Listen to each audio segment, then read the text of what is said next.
yes, welcome back to another video, guys. Now that's right, we have reached the end of April, so I am doing my end of the month video. For those of you who haven't been here, for those of you who haven't seen these videos before from me, basically what this is where I talk about all of the movies I watched for the first time throughout the month that has just gone. I don't do rewatches, I don't do TV shows, I don't talk about games. These are just first movie watches, because I watch enough of them as there is, and if there was anything else I talked about in this video, it would be way too long, because as you can already see by the time description at the bottom, this video is going to be quite a long one.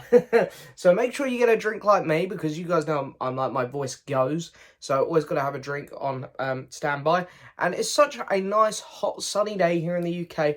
I've treated myself to a glass of fizzy drink, so yeah, cheers.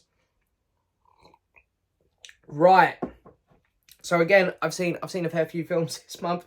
It started off really slow, and I was thinking, oh, my end of the month video won't be too long to film. And then I went a bit crazy at the end of the month, and it's probably evened out to what it normally is. So let's get started. First up, the first movie I watched in April was indeed Murder Mystery 2, the new Adam Sandler movie. And to be honest, it's on the exact same level as the first one for me. Maybe slightly better, purely just because, I don't know, I thought that the actual candidates of who could have done it were a bit more interesting. They didn't just go balls to the wall and kill loads of people straight away. Look, these Adam Sandler films, they are what they are. These Happy Madison production films. You've got to take them for what they are. And some are funnier and more fun than others. And these two are pretty fun. And this is just a personal thing. I quite like Adam Sandler. I think he's quite funny. I personally just don't really like Jennifer Aniston. She's just an actress that grates on me, and here she's just full on being herself, and it really weighs me down after a while. And I thought it was very obvious who the killer was, but it is what it is. 5 out of 10. Then we got Dear Zoe. This film's been on my Amazon Prime watch list for some time, and I thought, you know what, I'm going to finally watch it. And this one, of course, stars oh, I can't remember her name. The young actress, the red-headed one who's in Stranger Things, and she was just in The Whale. I'm having a mind blank here. I can't remember her name. Anyway, the redhead girl from Stranger Things. And I've got to say, does she always play this character? I swear, in this film, in Stranger Things, in The Whale, in the Fear Street films, she's just always playing a moody teenager. She's literally playing the same character in every movie. I wasn't massive on this movie. Again, it's kind of a coming-of-age film showing her with her struggles at home, and she has a lot going on in her life. There's some interesting dynamics within it about, you know, her parents. But at the end of the day, I just didn't connect to this film super well. I think mostly because all the characters were pretty unlikable.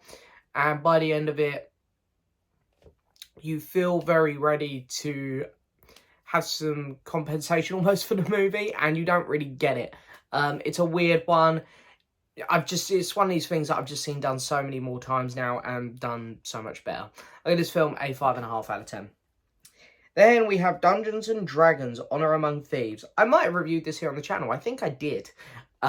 Yeah, do you know what? I thought this film was going to be awful, and it wasn't. It was actually quite fun. The humour was surprisingly really good in it. There's a bit involving some dead people, which I was actually dying at. The actors all look like they're having fun. The effects are pretty good. There's a lot of practical stuff, which I loved. Yeah, it's definitely too long. Definitely could have been trimmed down, and it's a bit messy overall with its pacing and stuff. You know, there's a lot of stuff in there where it's like, that could have been handled a bit better. But overall, this film surprised the hell out of me. I thought it was going to be just terrible, and it wasn't. I'll give it a 6.5. It was actually decent. Then we got Tetris. Yeah. Do you know what? I'm surprisingly looking forward to this movie, because there are films like this that come out, and there's another film we're going to talk about in a minute where it's like, I didn't think I'd be too interested in the origins of Tetris, but it always surprises me. I think that about films, and then I watch them and I'm like, do you know what? That was quite interesting. And, you know, like Taron Egerton, and I'll say this, the first act of this film I thought was thoroughly interesting. I was really invested, and there were a lot of things to like about the movie. I liked how the location shots would show actual Tetris blocks, and then you would see the building form and whatnot. I thought that was cool.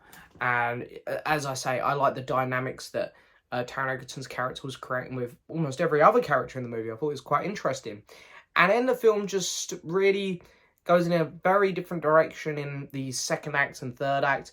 I'm guessing most of this was true, if not all of it, to a certain point. And I don't know, it really lost me. I got a bit bored, to be honest, and just wasn't near as good as I wanted or hoped it had potential to be. But overall, I still did have a good time with it, as I say, and, you know, the first act in the movie was fun, so I'm going to be positive. I'm going to give it a 6 out of 10. Then we've got Session 9.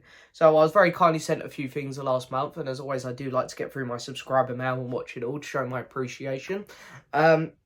Session 9 is one of the beautiful Second Sights box sets. You can't see them, they're literally just right up here. Some of the Second Sights ones starting right here, I think. I've got some really beautiful ones. And Session 9 is a very interesting horror film, and I'm going to be honest, because it was sent to me, I almost want to just praise it. But, you know, I'd rather be honest. I couldn't make up my mind while I was watching it if I disliked the movie or I actually really kind of admired it. It's obviously on a very low budget, and there's a lot of stuff they're going for in this movie where it's like, I just feel like with a bit more of a budget, a bit more of a haunting presence, this could work so well.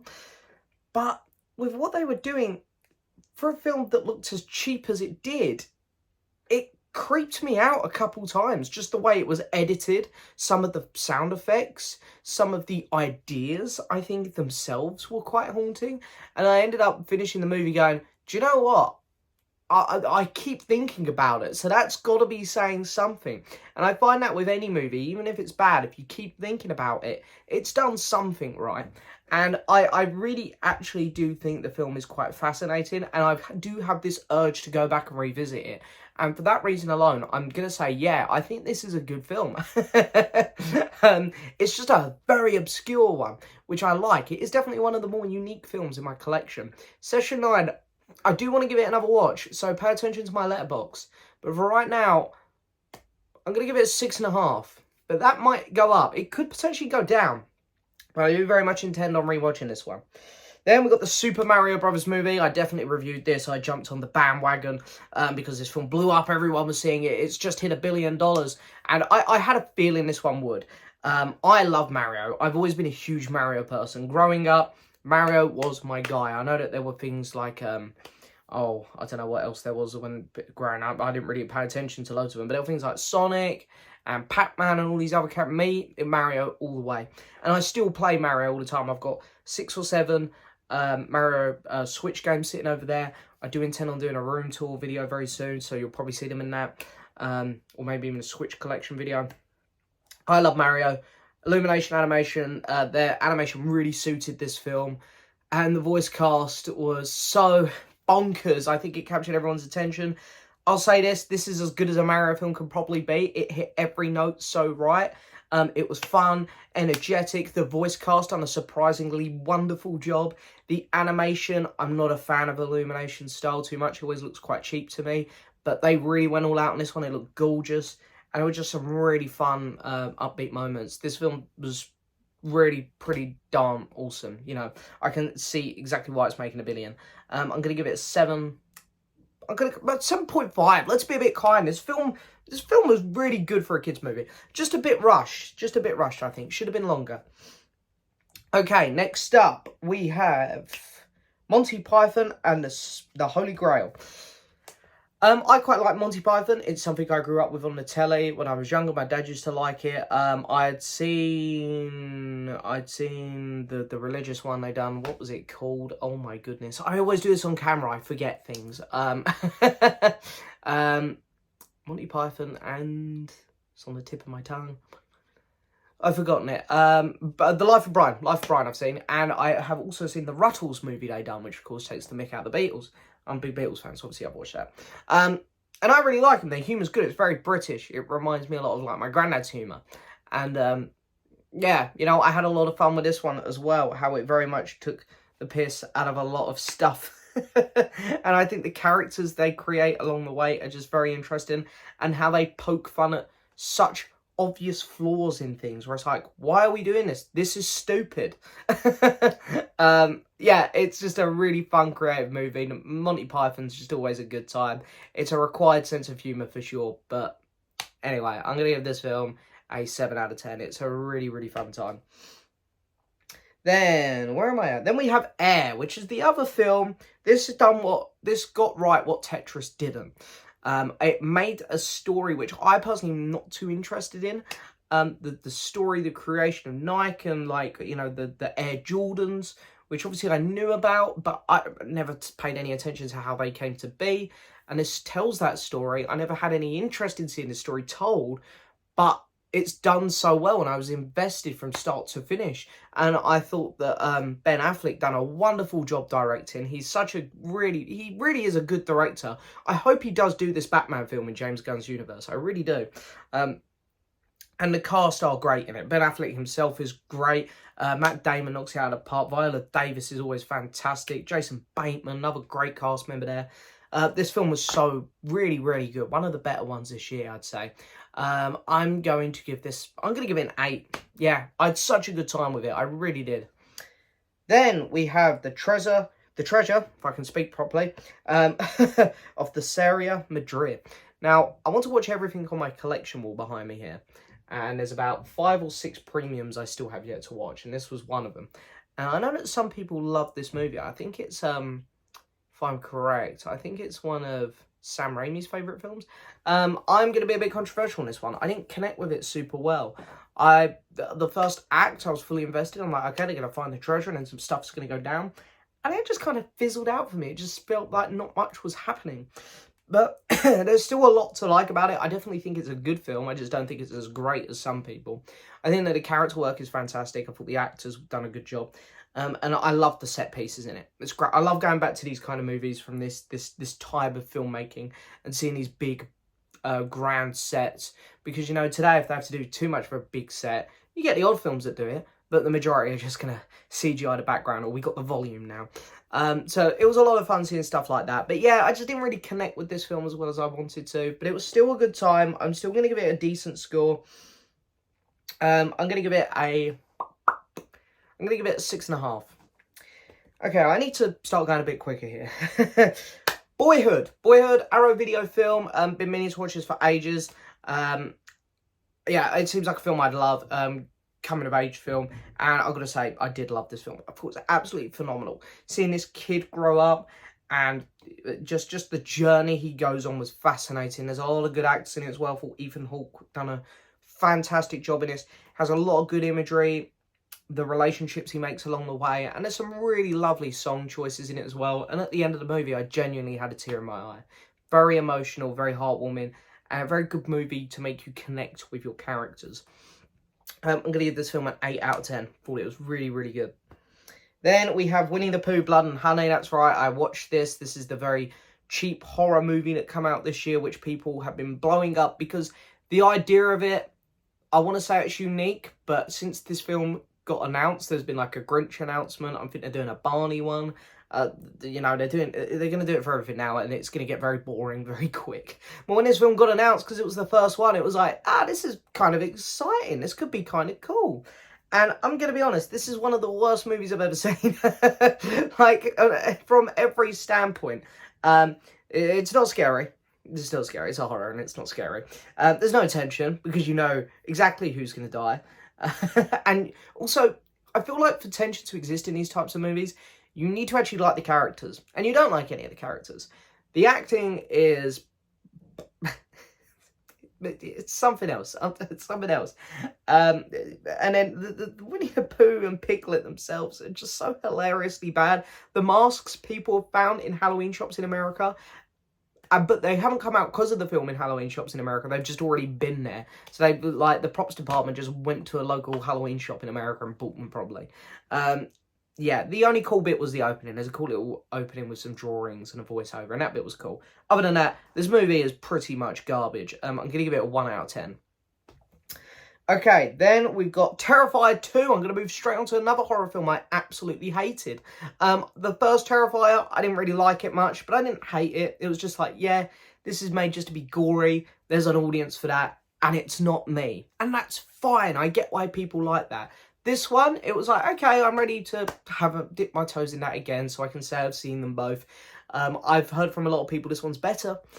For me, it was so much worse because it is so boring. I was so bored. There are large portions where Art the Clown ain't even on screen. Again, the characters in this one are just so uninteresting, and the film actually takes time to try and make you connect with them, but it fails miserably. They're not written well, the characters are dull, and I'm not expecting super well written characters with these films, but make me care a little bit, please, or else I just don't care if they die. The gore look ridiculously fake because they go so over the top. Art the Clown, he just isn't that interesting to me, I'm not gonna lie. I am not the audience member for these films, but as someone who can respect these kind of films, I've recently really got into my slashers, like the last 2 years and stuff. There are better films out there in this category of movie making. I thought this film was really, really bad. I'm going to give it a 1.5 out of 10. I'm looking forward to some comments on those two films that I've just spoken about. Okay, we're not going to continue talking about anything too great here, because next up is Stormy Monday, a film which I've had in my Arrow video collection. And I bought it mainly because Tommy Lee Jones is in it. And Sting. I love Sting. I like the Police and, you know, Englishman in New York. Cracking little tune. Anyway, yeah, this film is just such nothing. It's like, it's not bad. It's not good. It just exists. I just watched it and went, yeah, that was a movie. And to be honest, that's about all I have to say on it. I'll give it a slap bang middle of the road score. Let's give it a 5 out of 10. Okay, before we move on to the next one, have a quick drink. Revive the voice a bit. Because next up, we got a bit of a controversial one next. I wanted to see this in cinema, never got round to it, and it come onto Prime, and that is The Son, starring Hugh Jackman. I had no idea that this was like an actual prequel to The Father, which I loved, by the way. I thought that film was fantastic. This is the director's second film, and it's about his son. Even though there's not really much of a connection in the movie. He goes to visit the father for a scene, and that's about it. Other than that, it's about his son. And, you know, this one here deals with a kid who's got depression really badly. And it taps into a lot of mental health issues, this movie. Now, I myself haven't really dealt with that much in my life, thankfully, and I'm very grateful for that. But I know people that have. I've been around people that have. And while I think this film does do a lot right, I like the fact that for once we're seeing a film that focuses more on the parents and how they react to things. And obviously it's a dad who's divorced with his wife and he's got a new partner, so there is another dynamic to it all there, and he's got a newborn baby. So there's a lot of interesting layers to digest with this movie. And I think it was very interesting seeing that point of view, but I don't think it handles the mental health stuff super well. It almost makes it sound like the kid is doing something wrong for a lot of the film. And I can see how that upsets a lot of people. Saying that though, there were moments where I was very engaged. I thought Hugh Jackman done a wonderful job. No matter how much you hate this movie, because this film definitely has its haters, and I can completely see why on this one. But, you know, I thought Hugh Jackman done an incredible job. And the ending really, really shook me a bit. I was a bit like, oh, wow, okay. That was something. So I'm not going to be... I'm going to give it a 5.5 out of 10. Because it did get a lot of stuff right, but it's a huge step down from The Father. That film was so much better. Then we got A Good Person, which of course is Florence Pugh's new movie. I love Florence Pugh. So I had to watch this. Morgan Freeman's in it as well. Really like Morgan Freeman. And again, this is another interesting movie that touches on the difficult subject of a woman who was engaged and she crashes a car because she was playing on her phone and kills the mother. Might be sister as well. She kills 2 relatives of her fiance. And then it's about this dark road she starts to go down afterwards. And it is a very interesting story because, again, this movie really allows you to connect with this character. And the relationship she forms with his father, played by Morgan Freeman, is a very interesting one. There's some really sweet moments in it. and I actually had a thoroughly enjoyable time with it. Well, no, maybe enjoyable is not the right word, because it's a very dark film, but I had a very good time watching this film. There was some really interesting aspects to it, and yeah, it's a good one. I recommend it if you can catch it at the cinema, if it's still on, or watch it when it comes out. Definitely do so. It's a good movie. I'm gonna give this one a 7.5 out of 10. Then where we at? Then we've got Massacre Gum. Don't have a lot to say about this one. It's just a very cheap, I think it's a Japanese movie that came out in the very early 60s. And yeah, it's just about a guy who goes in and shoots a lot of people up all the time. It's one of the first kind of mob bossy type films I've seen, or oldest mob boss type films I've seen. But I really don't have a lot to say on it. It's okay. Again, it's an Arrow video film that's been sitting in my collection for a while, so I was like, I gotta watch it because I want to watch all of my collection video films here. Yeah, it was just okay. I really don't have much more to say about it. There's not loads that actually happens in the film. I'll give it a 6 out of 10. Then we've got Falling Down, which was also sent to me. This might be the best performance I've seen from Michael Douglas off the top of my head. There might be one or two that sneak in there if I look to my letterbox what I've seen him in. But he is so good in this movie. A man who's just pissed off with the world. He's going from A to B. Anyone who gets in the way and pisses him off, you're in trouble. And it is such a fun film to watch like that. He is just, it's all about this character. But the film does a really good job as well at making you care about these other characters that you see throughout the movie. Like, you get to know some cops and stuff. Some cops, American, you know, police officers, whatever, you know, it's in America, so cops. And it's really good at balancing its characters and making you connect with them all. And then in the finale, you actually do have a pretty cool showdown at the end of the movie, because again, you have this connection to the characters. Yeah, it's a really good one. As I say, Michael Douglas, you gotta watch it. It's a good film.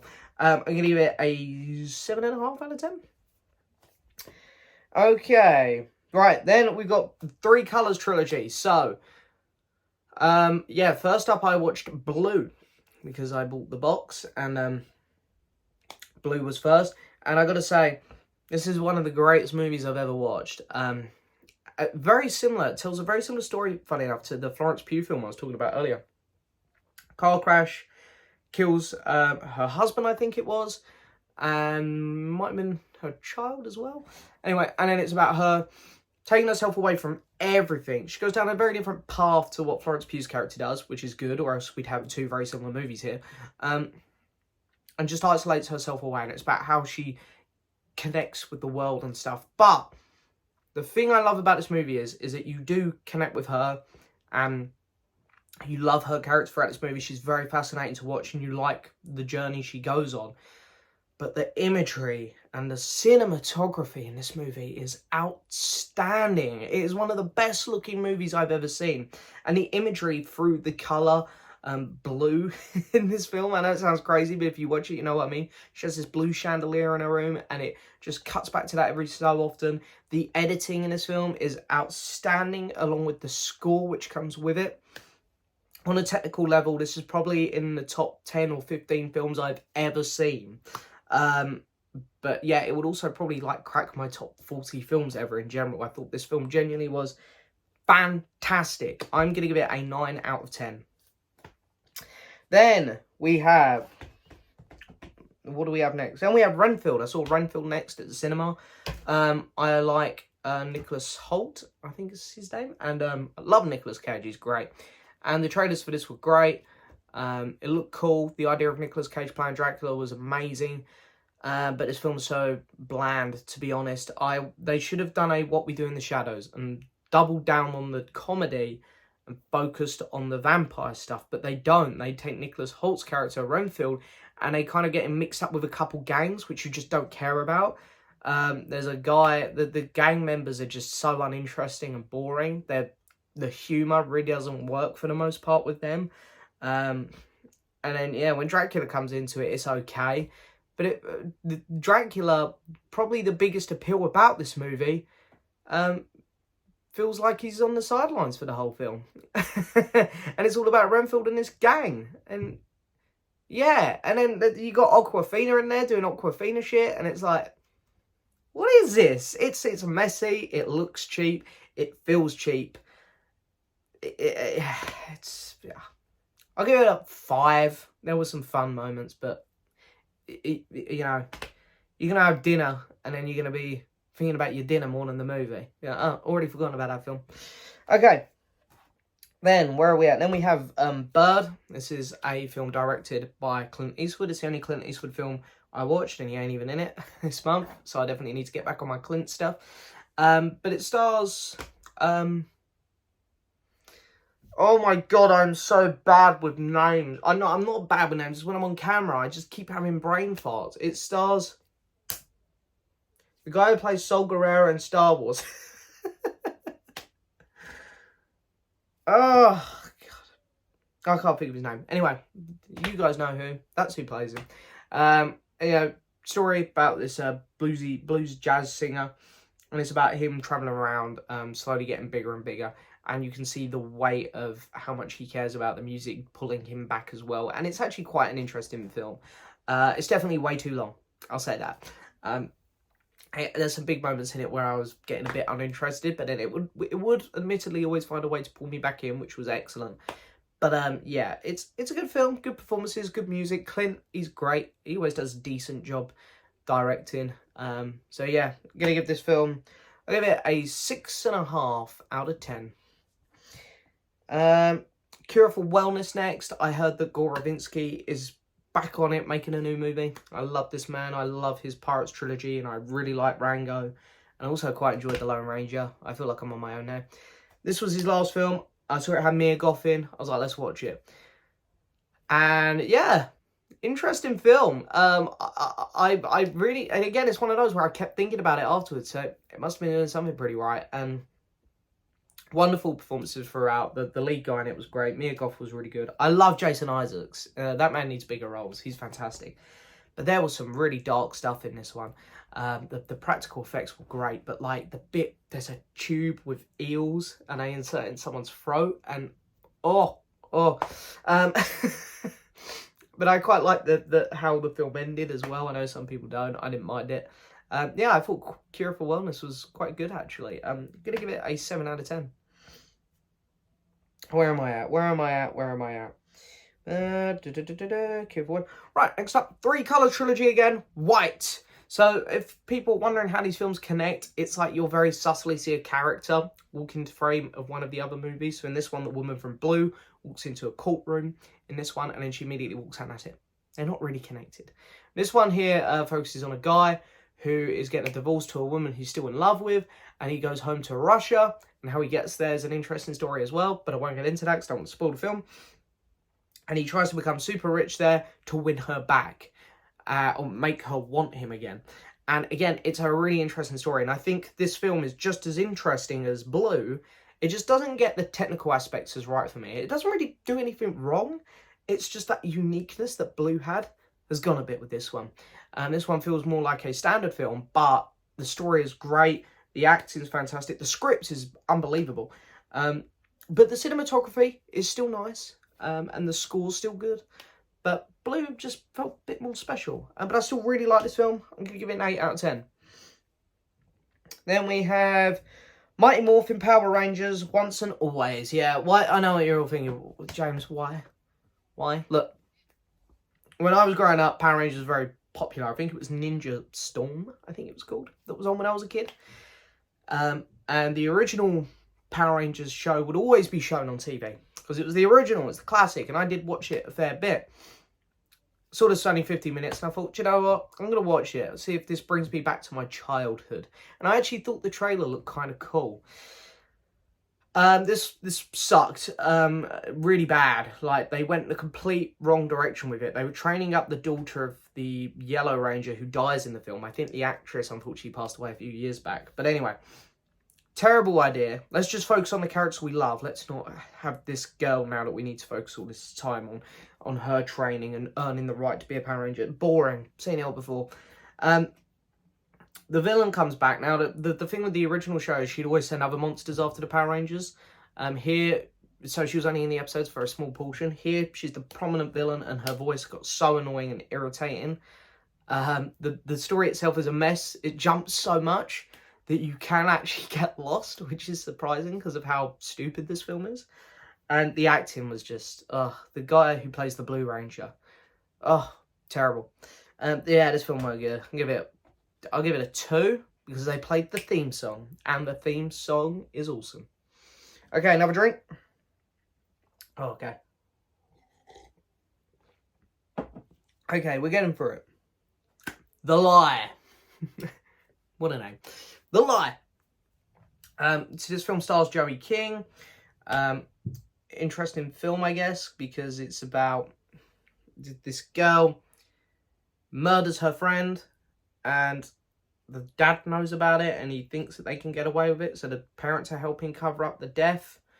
And it's like, okay, it's a very boring looking and paced movie. Like it is just such a grey, miserable looking film, and not that it should be bright and upbeat because of, you know, the narrative of the film, but it is just boring to look at. It moves at a snail's pace. The characters are very dry, and then at the end there's a plot twist which is almost as laughable as the plot twist from The Fall. You know, that one where they're up a big tower? I think it was called The Fall or something like that. Fall. It was almost as laughable as the plot twists in that. Not good here. Give it a 2 again. Another 2. Okay. Then we got The Hunchback of Notre Dame. I've always loved the Disney film. I like this story. I think it's pretty cool. So we got the original here from 1939, I think it is. Oh, I can't see the date on my premium. Anyway, it's a premium Blu-ray I had. And yeah, I quite enjoyed it. I thought that the prosthetics on the guy were cool. It felt very much like a Universal Monsters film, given a bigger budget. Because those films were always quite short and contained. This was a bit grander, but it felt very similar in terms of its tone. So it was almost nice going back to one of these types of films, but just having it be on a much bigger scale. And again, my complaint with this one would be, again, just a bit too long, I think. I think this film could have been trimmed down. But there were some really beautiful shots. In the last half hour, I was fully engaged. Really exciting stuff for a film of its age. I think it holds up pretty well. I'm going to give it a 7 out of 10. Then we have Evil Dead 2013. I was planning on seeing Evil Dead Rise, and I did. Don't know why I said it like that. I did. So we'll talk about that one in a minute. I still don't really know if this is connected to Evil Dead Rise. But yeah, I love the original Evil Dead films. I'm a huge fan of 2. And Army of Darkness is so much fun. This film was interesting. It was good. It was good. It was good. But man, the gore in this one. There's some horrible shots to watch. There's a scene where a woman's hands at her truck and she has to... horrible. There are some really hard things to watch. This is just a pure remake of the original. And it really just... The first Evil Dead film feels like a proper horror film, and here it feels like it's going back to that, whereas 2 and Army of Darkness are a bit more cheesy, more my style for sure. This feels like it's going back to the roots a bit more, but it does lose some of the funness with the cheese. You need those kind of characters there. I think it suits Evil Dead having those kind of weird characters. Straight horror here, and it works for the most part, but it's fine. I'll give it a 6 out of 10. Oh, okay, then I watched Silence of the Lamb finally. This was my 2000th film ever, so I wanted to watch a special one. So, just knocked my case there. So I thought, yeah, let's do Silence of the Lamb, because I've never seen this film. Anthony Hopkins, for a start, is such a brilliant actor. Second time I'm talking about one of his characters today. We had the father earlier, which I was speaking about. And now this. He is so good in this film, and there is this haunting presence with the character he has in this, and the way that he interacts with Jodie's character is brilliant. Both of them bouncing off each other so well. But for me, the first 2 acts, I was like, this is good, but it's not as great as I was imagining. The dialogue is brilliant, the acting's great, there's some really nice shots here, but there's nothing that's like, this is like one of the best films ever.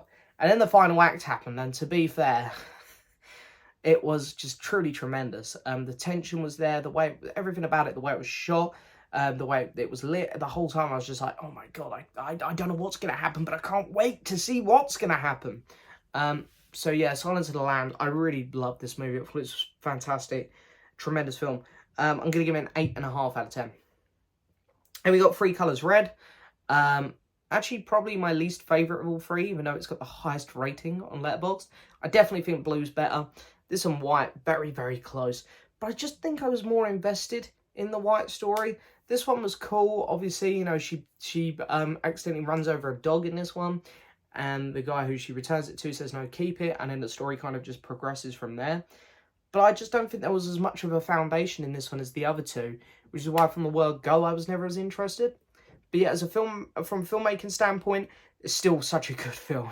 You know, the dialogue, the acting, the cinematography, the score, the editing, it's all really, really solid stuff again. But I definitely think Blue is the best one by quite a bit. But this and White are still really, really solid as well. I'm going to give this one an 8 out of 10 as well. Okay, 3 films left. We got Ghosted. I knew exactly what this film would be, which is why I didn't absolutely hate it. And there's some cameos which are fun. There are a couple funny bits of dialogue. And I thought Chris Evans and Ana de Armas were okay in it. Adrian Brody's in it. Love that man. It's just a bit shit in its writing. It's actually terrible in its writing, to be honest. And the movie itself is very jumpy. It throws you from one place to the next, to the next, to the next, to the next. And yeah, you really just lose interest in it by the end. Yeah, it's such a throwaway, cheaply made film. It's like, we've got Chris Evans and Ana de Armas. It's on a streaming service.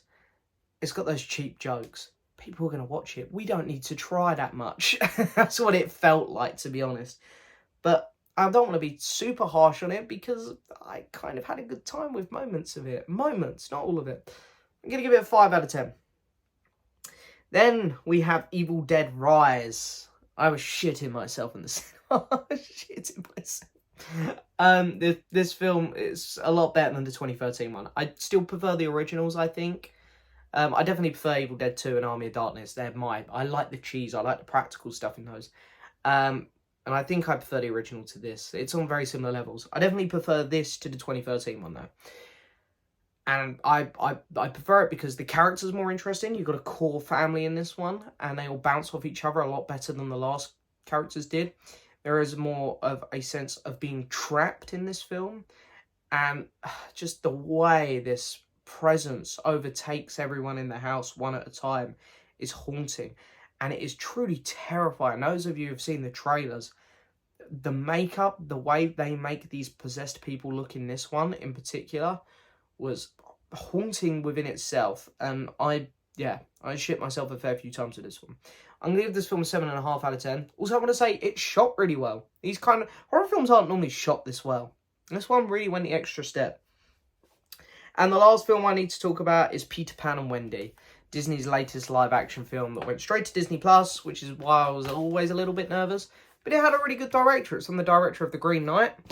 And I really like The Green Knight, so I thought, you know what? This might be alright. The trailers were okay as well. And that's just what it was. It was just alright. Yeah, I don't have loads to say about it. It was fine. It should have been called Peter Pan and Hook because their relationship was a lot better. I loved what they'd done with Hook, making him... I don't want to spoil it, but they changed his relationship with Peter, gave him a bit of a backstory. I quite like that stuff. But yeah, like Lost Boys, very uninteresting. Tiger Lily, barely in it. Wendy was annoying. Her two brothers didn't feel like they had much of a presence. It was very much just the Hook story. And while that was all handled well, Jude Law done a good job. The rest of it was just kind of bland. And again, the movie didn't look particularly interesting. Very grey. Very like, this is Peter Pan. Like, why does it look so grey and miserable? So, yeah. It was fine. I'll give it a 6 out of 10. It's definitely not one of Disney's worst live-action adaptations. They've done a lot worse. There's also a few better ones. So, yeah. Anyway, got to pick film of the month, as always. My film of the month, without a doubt, is Blue. This film was fantastic. If you haven't seen the Three Colours trilogy, people, please do go watch them, because all three of them are excellent. But Blue, for me, was the standout. It was one I connected with the most and felt the most unique. And it was just unlike anything I've ever seen, which is always great. When you've watched 2,000 films, it's always great to keep finding those very unique gems like that, I find, at this point. So yeah, anyway, nearly 40 minutes. Anyway, I'm going to wrap it up very quickly there, guys. So yeah, thanks so much for watching. Room tour video for 2023 is in the works. So I know people like those kind of videos. So you can get excited for that. That's coming at some point, hopefully in May. Don't know when in May. Might be right at the end. So stay tuned. Anyway, thank you so much for watching as always, guys. Don't forget the streams are back on Monday as well. They're definitely back this Monday. Thank you so much for watching as always. Don't forget to hit that subscribe button, like the video, leave a message. And as always, I'll see you next time for another video. Bye-bye.